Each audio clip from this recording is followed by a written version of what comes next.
माझ्यासोबत ये. हे बघ मालू, या लोकांना घाबरण्याची काही गरज नाहीये. आम्ही सगळे तुझ्या सोबत आहोत. मी तुला काही होऊ देणार नाही.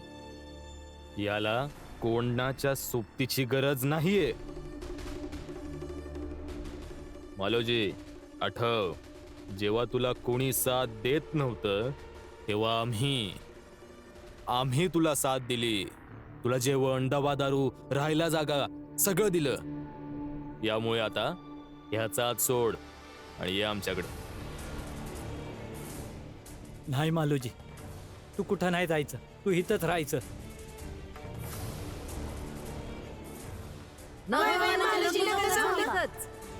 मी बोललो ना, मला इथं नाही राहायचं.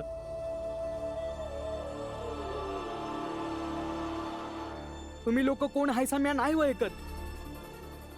कुणालाच नाही ओळखत म्या.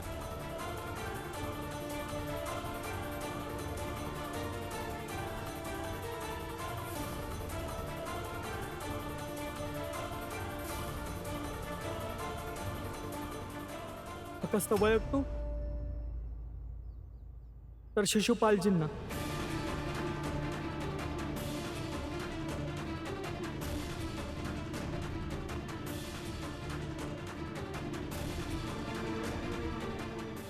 चला मालक. मालोजी, तू मूर्ख तो मूर्खच राहणार आहेस का? अरे एवढ्या कठीणाई ना आम्ही तुला इथं सोडवून आणलं आणि तू परत याच लोकांबरोबर जाणार आहेस. मी इथे राहायच्या लायकीचा नाही.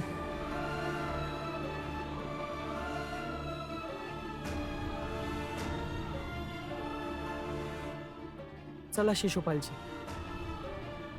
चला. ए मालूजी, मालूजी, मालू थांब. मालू काका थांबा. काका सांभाळा स्वतःच स्वतः. या या या तुम्ही.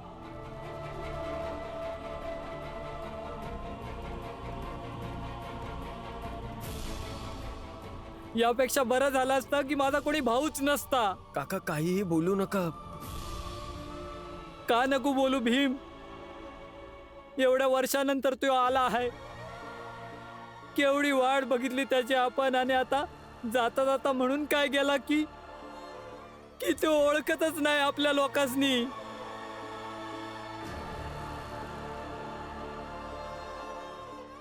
हे बघा काका, मी तुमचं दुःख समजू शकतो, पण ह्यावेळी आपल्याला हा विचार करायला हवा की मालूनी असं का म्हटलंय की तो इथे राहायच्या लायकीचा नाहीये.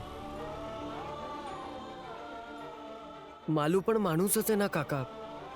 त्याला पण इथे आपल्या लोकांमध्ये आपल्या चाळीत येऊन चांगलंच वाटलं असेल, पण तरीही त्याने शिशुपालजी सोबत जाण्याचा मार्ग का निवडला असेल याच्या कारणापर्यंत पोहोचायला हवं आपल्याला. वय नंदू काका, भीम बरोबर बोलतोय आणि त्याचं कारण सुद्धा कळेल आणि तेव्हाच आपण मालोजीला समजवू शकतो. पण आपल्याला माहिती कसं पडणार की मालोजीची अडचण काय आहे? मालक, मालक दारू पाजा. वेगळं वाटत आहे मालक. काही समजत नाही मालक. मला दारू पाजा. ए, अरे दारू मागतोय, देऊन टाक ना त्याला. आण.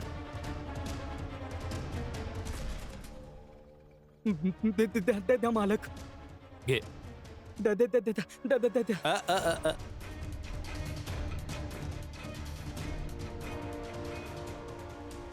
आधी तुला उत्तर द्यावी लागतील. मालक, मी कुठलं बी उत्तर देईल मालक. मला दारू पाजा मालक. आता हे सांग, तू पोत्यात बंद होतास, जाळला जाणार होतास, तर जिवंत कसा वाचलास? तुम्ही तिघे लक्षपूर्वक ऐका. आज काम खूपच जास्त आहे, म्हणूनच हे प्या आणि कामाला लागा.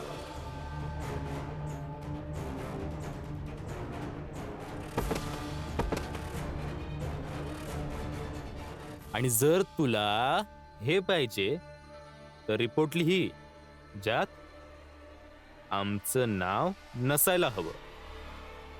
हा हा हा ते मी तर ते मी आयुष्याला ना थकलो होतो, तर मला काहीच समजत नव्हतं. मी स्वतःला पोटात टाकून आग लावायचा प्रयत्न करत होतो. मी या आधी आग लावणार मला कुणीतरी बाहेर काढलं. मला आणि बाकीची ती 2 लोक जी पोत्यात बंद होती, त्यांचं काय झालं? हा? हे बघ, जर तुला हे हवंय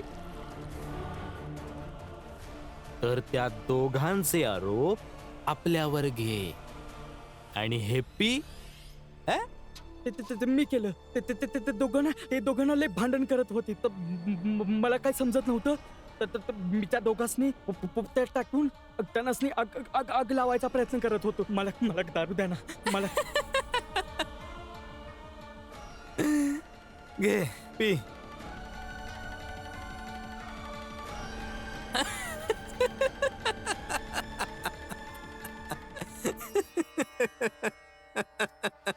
एक मटकास दारू आणि केस.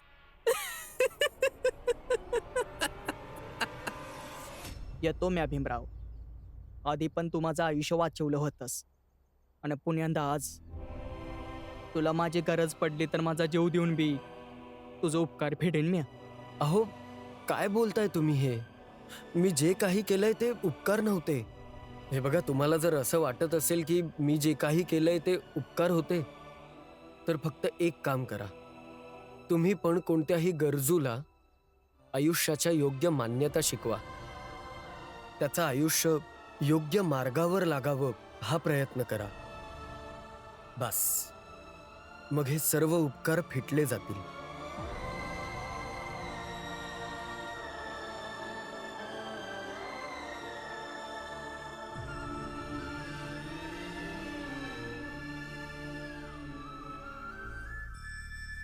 भीम, आता मी निघतो. हो, धन्यवाद गुरुजी. चला रामजी, निघतो मी. पण भीम, म्या परत मालूला माझ्यापासून लांब नाही करू शकत आता. काका, मी पण माझ्या मित्राला माझ्यापासून लांब नाही करू शकत. तुम्ही काळजी करू नका. मी लवकरात लवकर मालूला परत घेऊन येईन. हे तर होणारच होतं. लोकांना काय बी वाटू दे, पण त्यांच्या विरोधात जाऊन हा स्वतःच चालवणारच. आता तो मालोजी काय म्हणून गेला होता की त्याला इथं नाही यायचंय, तरी बी हा जाणार इथनं, त्याला घेऊन येणार आणि नवीन नाटक सुरू करणार.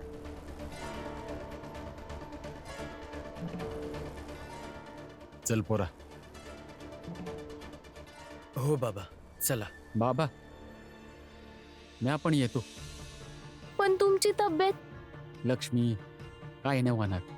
रमा, तू मिरचीचा ठेचा आणि भाकरी बनवून ठेव. मालूला खूप आवडते. आम्ही घेऊन येऊ तेव्हा त्याला भूक लागली असेल, खाईल तो. चला दादा. बाबा,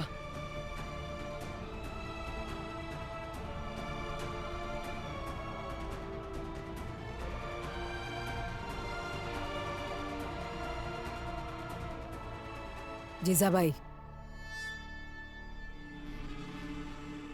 शोभा, तू जा. मी थोडा वेळ इथंच बसते.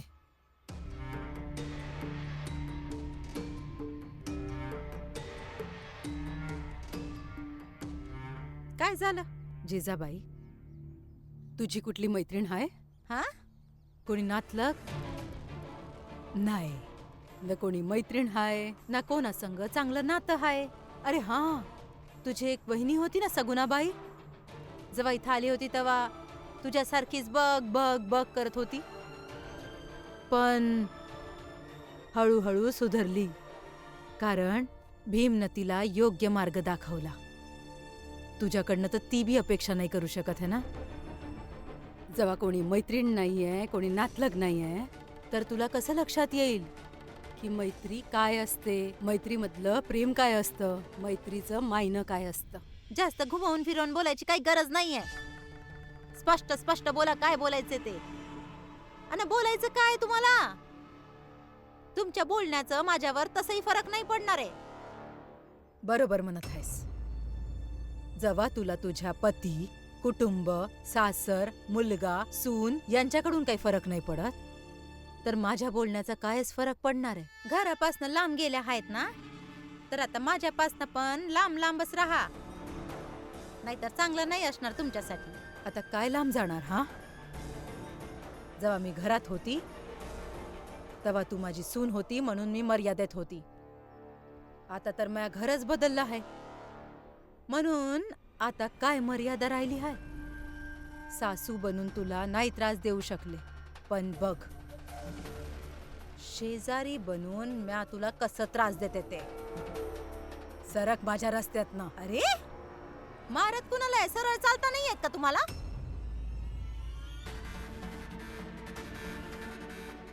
सरळ. जेव्हा मला धक्का मारून पाडलं होतंस ना, तेव्हा कुठं गेलं होतं तुझं सरळ? आता तोंड बंद.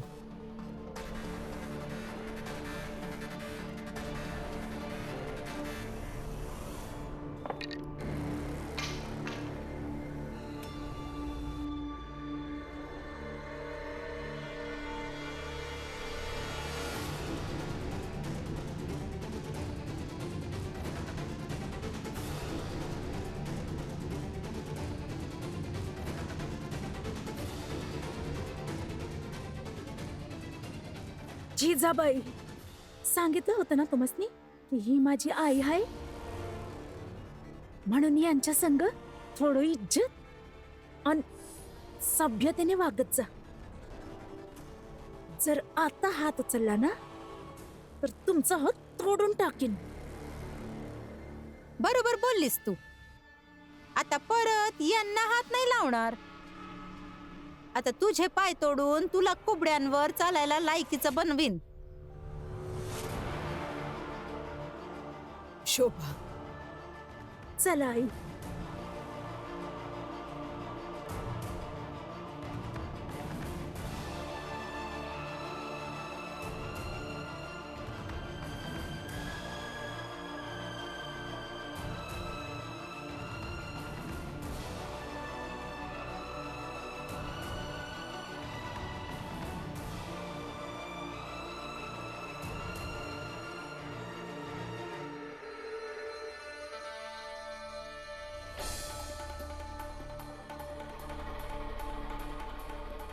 हस्ताक्षर कर.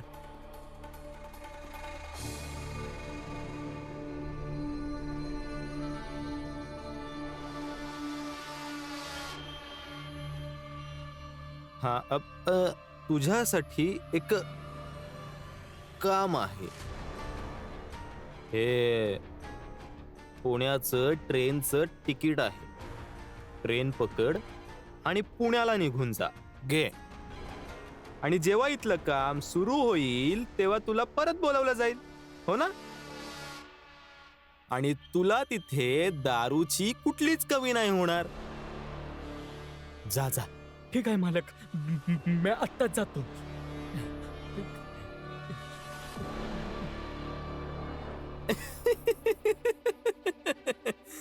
ओ शिपाई, मालोजी तर गेला. हा आता काळजीचं काहीच कारण नाही.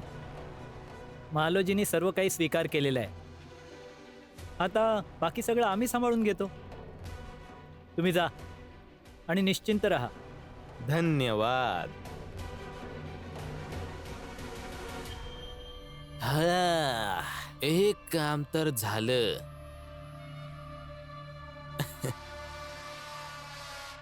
माझी ट्रेन नाही सुटली पाहिजे, नाही सुटली पाहिजे माझी ट्रेन. माझी ट्रेन नाही सुटली पाहिजे. मला सरळ जायचं आहे.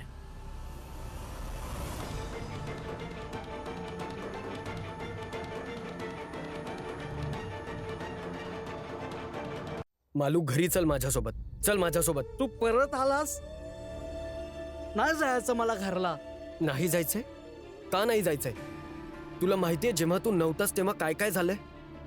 तुझ्या नंदू भाऊचा घराचा अर्धा हिस्सा शिशुपालने हडपलाय. हे फक्त यामुळे करू शकला कारण की तुला दारू पाजून नशेमध्ये तुझ्याकडून घराच्या कागदांवर हस्ताक्षर घेतले. मी माझ्या स्वतःच्या मर्जीने केली होती सही.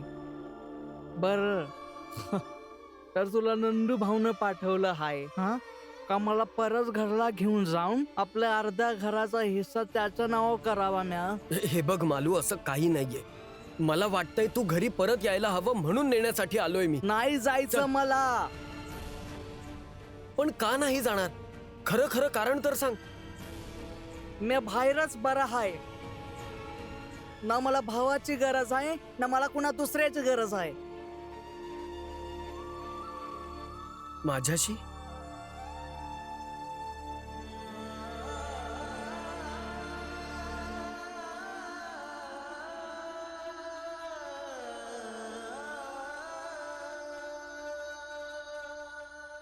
तुझी पण नाही. आता मी जाऊ?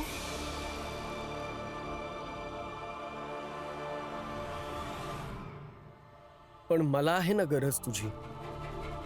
मित्र आहोत ना आपण, म्हणून मला वाटतंय की आपण परत यायला हवं. चल माझ्यासोबत मालू. तू अजून दोस्ती मानतोस? हो, मानतो मी अजूनही मैत्री.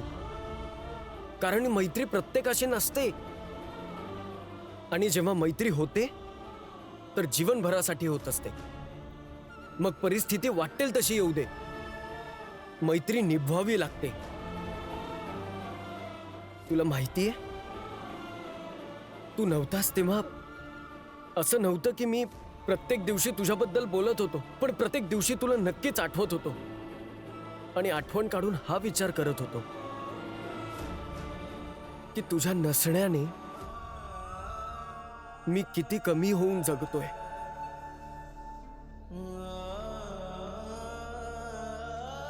तू कायम म्हणत होतास ना मला की भीम, जेव्हा पण तुला रडायचं असेल तेव्हा तू माझ्या खांद्यावर डोके ठेवून रडू शकतोस, कारण की तुझं दुःख कमी होईल.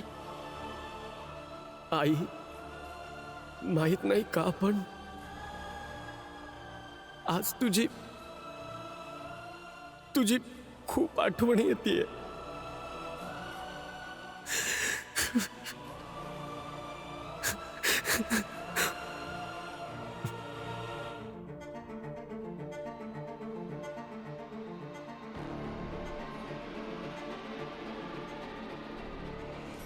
आईची आठवण येत आहे.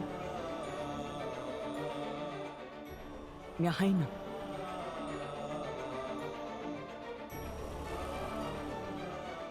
पुण्यांदा आईची आठवण आली ना तर तू माझ्या जवळ ये. जरा कमी आठवण येईल. भीम, शांत हो. मी आहे ना. जेव्हा तू नव्हतास मालू, जेव्हा मला रडू येत होतं, तेव्हा मी त्याच चाळीच्या बाहेर जाऊन झाडाखाली रडत होतो जिथे आपण कायम बसत होतो.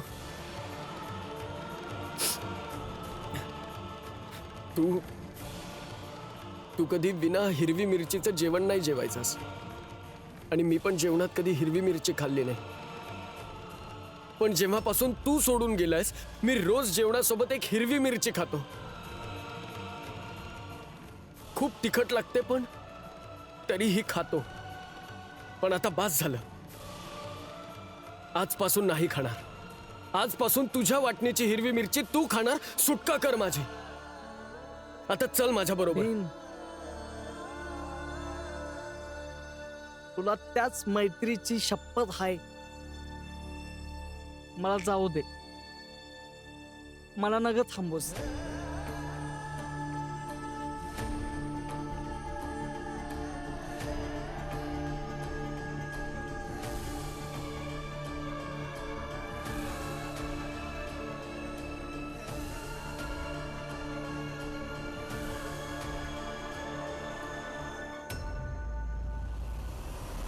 सोड भीम.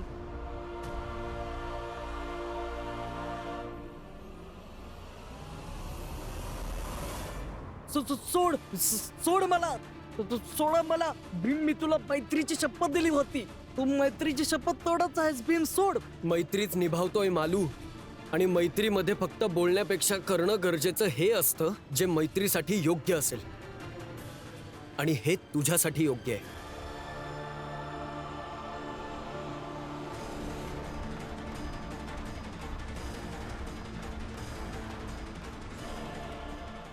बाबा, आनंद दादा, तुम्ही दोघे घेऊन याला चाळीत जा.